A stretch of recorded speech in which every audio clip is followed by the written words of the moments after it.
ay meron po tayong balita mula ho dyan sa Mount Mayon at nag-aalboroto po ito.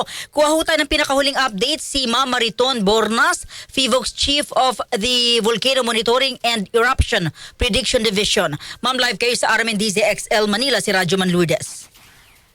Hello, magandang hapon po sa inyong lahat, ma'am, at sa inyong po mga tagapakinig. Ma'am, ano po ang kasalukuyang nangyayari ho dyan sa Bulkang Mayon?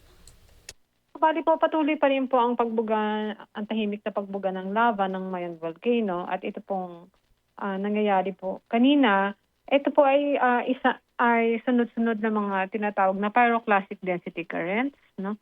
Na bugso po ito ng pagguho ng lava dito po sa may lava flow deposit na nandyan po sa Bonga Gully. No? Ito po yung dinadaanan po ng material papunta po ng timog silangan o southeastern flank po ng bulkan. Nakaharap po ito sa Legazpi City.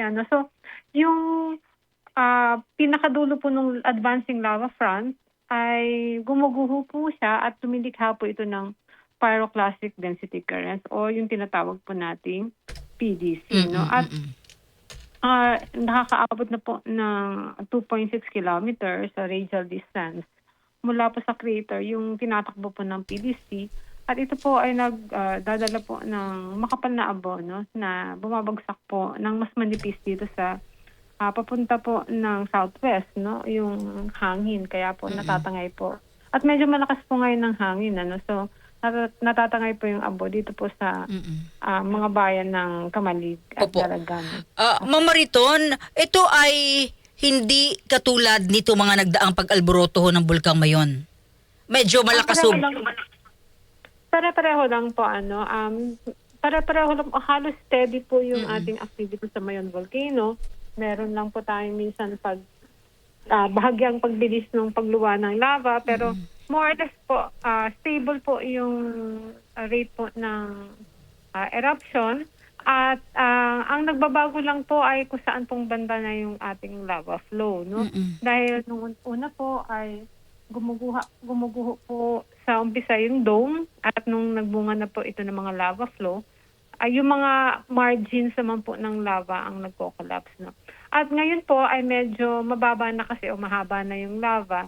Kaya po yung nakikita po natin mga collapse na nanganganak po ng PDC o yung pyroclastic density current ay medyo mas kapansin-pansin po sila. No? Dahil medyo mas mababa na po doon sa cone, ika nga ng Mayon, ang tinatakbo nito. Mas malapit na po sa mga communities kasi. Ma'am Mariton, ano pong ibig sabihin nito? Baka ho kasi may mga lumabas mamaya, ano? Sasabog na yung Bulkang Mayon, mas malakas ito. Anong ibig sabihin na kapag ganito po yung activity ng Bulkang Mayon? Wala naman po actually kasing pagbabago. No? Simula pa po nung nagkaroon po tayo ng eruptive unrest nung January 6. Patuloy lang po yung paglikha ng PDC mula dito sa lava flow front, at ang kailangan lang po nating intindihin ay patuloy pa rin po yung activity ng bulkan. Wala po itong patid, no, since January 6. Malapit na po ang matapos ng 2 buwan. At sige-sige pa rin po ang tahimik at consistent na pagluwa ng lava flow ng Mayon Volcano. So, ang nakikita po natin ngayon, dahil medyo mababa na po yung mga lava flow, no, at medyo mas malayo na po yung kanilang tinatahak, malawak. Malapit na po.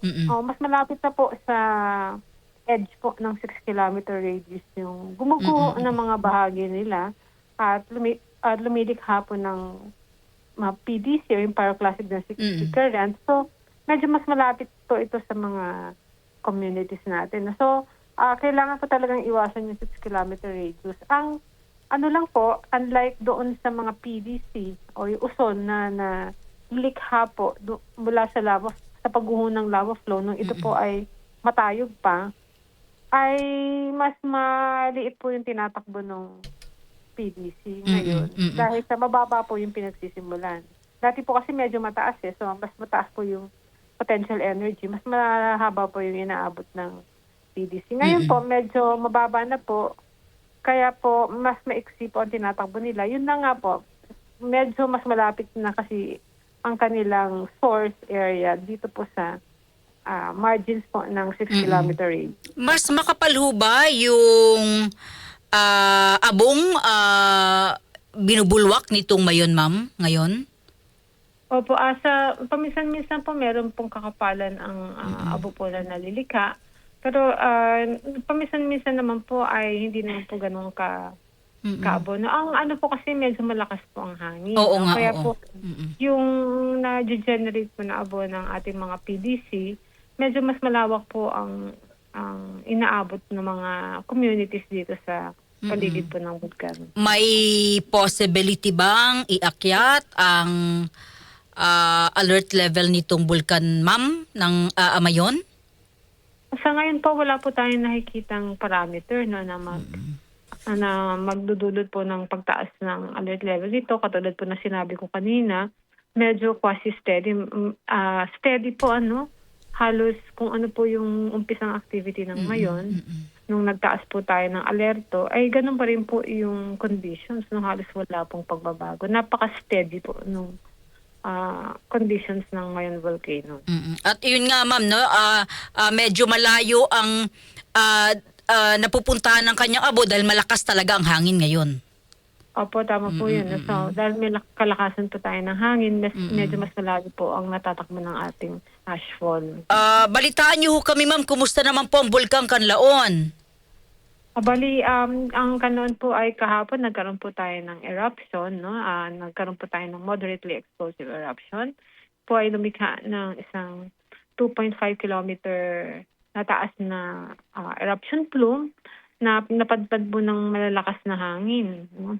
Sa patungo po sa timog kanlurang bahagi o southwest po ng Canlaon Volcano, at ito pong ashfall ay pumatak po sa 16 na mga 16 na cities and municipalities, no, 121 barangays po ang naapektuhan ng ashfall. Dahil patapos po ng pagputok na tumagal po ng 2 minutes ay agaran po itong nasundan ng ash emission na tumagal po ng 77 minutes, no.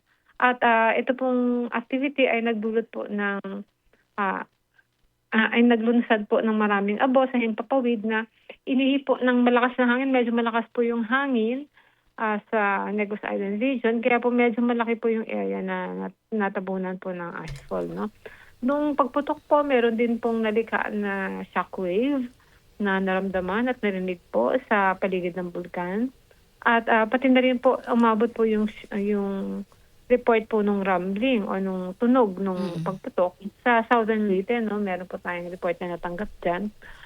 At maliban po dito, nagkaroon po tayo ng pag-itcha po ng mainit na tinatawag po nating ballistic fragment, no? Sa paligid po ng bulkan. Ito po sila po ay tumapon ng hanggang 1.5 kilometers na palayo ng bulkan. At nagkaroon din po tayo na tinatawag na pyroclastic density currents, no? Ito po yung gumugulong na magkahalong abo mainit na volcanic gas at bato, no, na nakita po natin ay bumaba po sa timog silangan southeast at timog at silangan po na eastern side po of flanks po ng bulkan. At ito pong ballistic projectile sa mainit at yung PDC ay lumikha po ng sunog sa forest o doon sa gubat sa dalawang sides po ng bulkan. Na kanina lamang pong pasado 8:00 ng umaga namatay, no, yung sunog, no? So meron po tayong ganitong impacts, no? At kanina po ang umaga nagkaroon po tayo ng pag-umpisa ulit ng ash emission. Kaninang 9:43 ng umaga at inaasahan po natin na meron po tayong panaka-naka na mga ash emission events na mangyayari matapos po ng pagputok kahapon dahil meron na po tayong ika nga ipagbuklat, no, ng vent po ng Kanlaon at yung pag-sirit po ng volcanic gas ay asahan po natin na may kasama po itong abo sa mga susunod na araw. Ma'am Mariton, mas lumalala ho ba yung Kanlaon? Essentially po, ito po ay parte ng long-term unrest ng Kanlaon. Medyo high alert po tayo dahil meron na po tayong dalawang magkasunod na pagputok sa loob po ng isang linggo ngayong Pebrero sa Canlaon Volcano. Ang pagdalas po kasi ng mga explosive eruptions sa isang bulkan ay maaari pong senyales na malapit na po ang inaasahan po na major magmatic eruption mula sa bulkan. So, kailangan po natin mag-observe kung ano pong mangyayari. Oo. Ma'am, linawin ko lang po para hindi po kami rin magkamali. Yung pinakita niyang 2 beses na malakas na pagsabog in a week, sabi niyo senyales, i-correct niyo po ako ma'am, senyales ito na may malakas, na malapit na siyang pumutok, mas malakas na pagsabog? Yung ganito pong uri ng dati po kasi, matagal na po kasing pumuputok na Opo.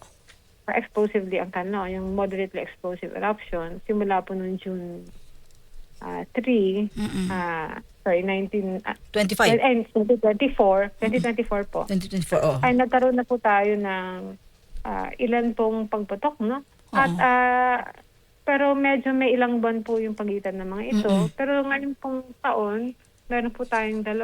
Yung last po kasi before February 19 ay nung October pa po, di ba? At so ngayon po ay meron na naman po tayo matapos po ng isang linggo ay meron na po tayo agad na explosive eruption mula sa Canlaon Volcano. So, titingnan po natin kung ito po ay masusundan ulit ng agaran dahil ito po ay senyales na malapit na. Ano pong malapit na, ma'am? Kasi po, hindi pa po ito yung major eruption na inaasahan po natin. No? Matagal na pong naghahanda ang bulkan sa kanyang, maaari nating sabihin, first major eruption sa recorded history nito. Wala po kasi itong major eruption ng Canlaon sa recorded history niya. Ang meron lamang po tayo sa Canlaon ay yung pangkaraniwang pong steam-driven, no, or phreatic eruptions, no, yung mga minor explosions. Simula pa po nung tayo ay magbantay sa bulkan. Meron lamang po itong minor lava flow eruption na poorly documented. Hindi po siya malaking eruption. I think 1918, no, around the turn of the century. Pero other than that, wala po tayong major magmatic eruptions sa Canlaon. Okay, ma'am, linawin ko po, mama. Ito'y sinyalis na posibleng malapit na magkaroon ng major eruption ang Canlaon. Kung masusundan po ito ulit. Oo. Okay. Within a few days. Okay. Kung masusundan within a few days. Ma'am, because of merong pagbabago, sabi nyo, in 1 week, may gantong eruption sa Canlaon, may pagbabago ho ba within today yung kanyang alert level or itinaas na ho ba ninyo or hindi pa rin itataas? Kung hindi pa po, nag-decide na po tayo na hindi mo na itaas. Nakaranas na po tayo ng ganitong situation sa Canlaon Volcano in December. Kung saan nagkaroon po tayo. Ito po yung pinakamalakas na pagputok ng bulkan noong December 9, 2024. At ito po ay naunahan at nasundan ng ash emission events na yung iba nga po ay tumagal ng 5 oras, no? At nabalot po sa abo ang malaking bahagi din po ng Negros Occidental. No? So, tinitignan po natin kung ito po ay kahalintulad lang ng mga panahon na iyon. Kailangan po natin i-observe within the next few days. Dahil nung time po na yun ay nagtaas po tayo ng alert level 3. Pero ngayon po ay nagka-calibrate po tayo dahil sapat na po yung prohibition natin sa alert level 2 sa ganoong situation. Kaya ngayon po, hindi muna po tayo nagtaas ng alerto. Dahil katulad po nung December 9, in fact po, no, kung titignan po natin yung monitoring parameters, mas masahol po noong December 2024. Meron, aside pang marami po tayong ash emission events bago nung pagputok na yon, meron po tayong seismic swarm, no, na ilang daang volcanic earthquakes po ang naganap nung September, papunta po ng October ay umunti. Pero medyo tumaas po ng September. Alin sabay po ng pagsita po ng sulfur dioxide. Lumagpas po ng 11,000 tons per day ang sulfur dioxide. So mas matindi po yung panahon na yon, kaya po tayo ay nag-alert level 3. Ngayon po kasi, hindi po ganun ang situation, no? Mababa po talaga ang sulfur dioxide, mababa po ang tala ng mga volcanic earthquakes, pero meron po tayong ganitong mga pagsabog. So, inassess po natin na hindi po, magkakalibrate po tayo ng ating actions at alert levels at nag-decide po tayo na hindi na muna po tayo magtataas ng alert level. Titingnan po natin kung masusundan pa within a few maybe hours or days yung pagtutok po kahapon. Hours and days, hindi naman po week, no? Hindi naman Okay, po. No? oo. Kasi kung weeks po ang pagitan, ay malamang po katulad lang po ito ng mga previous, no? Na pagputok ng bulkan, no? Ma'am, kasi wala pa siyang history ng major eruption. Sorry, sana wag naman, no? Opo. Pero kung mangyari gaano, yung nakikita niyong lawak ng pinsala ng Kanlaon? Meron po kasi mga iba't ibang ugali ang Bulkan? Kanlaon volcano. Opo. Batay po sa deposito niya, no? Kasi dahil po wala po tayong karanasan ng major eruption sa Kanlaon volcano. Hindi po katulad ng Mayon volcano or Taal volcano na maya-maya po kasi pumuputok ang mga bulkan na yan. At meron pong mga historical accounts nung mga nangyari. Dati, so meron po we have a good handle kung ano po yung ugali ng bulkan na kapag pumuputok. Ang Kanlaon volcano ay wala po tayong ganyan. Ang mayroon po tayo ay yung geological work na sinagawa po ng CVOX many years ago na kung saan natanto po natin na ang kalakihan po ng kanyang volcanic edifice ay mga lava flows, no? Pero ito pong mga lava flows ng Kanlaon volcano ay medyo malalaki po ito, no? Ilang kilometro po, umaabot po ng 14 yata na kilometro ang layo ng mga lava flows dito. So, ang sinasabi po ng mga deposito na to, kahit po magkaroon po tayo ng activity na katulad po ng Mayon ngayon na effusive eruption lang, yung pagluwa lamang ng lava, ito po ay maraming lava at medyo matagal po ito magaganap, no? Baka taon, no? Pero meron din po explosive behavior ang Kanlaon volcano at meron po din po tayong nakitang mga deposito ng highly explosive eruption, lalong-lalo na po dito sa kanyang western flank.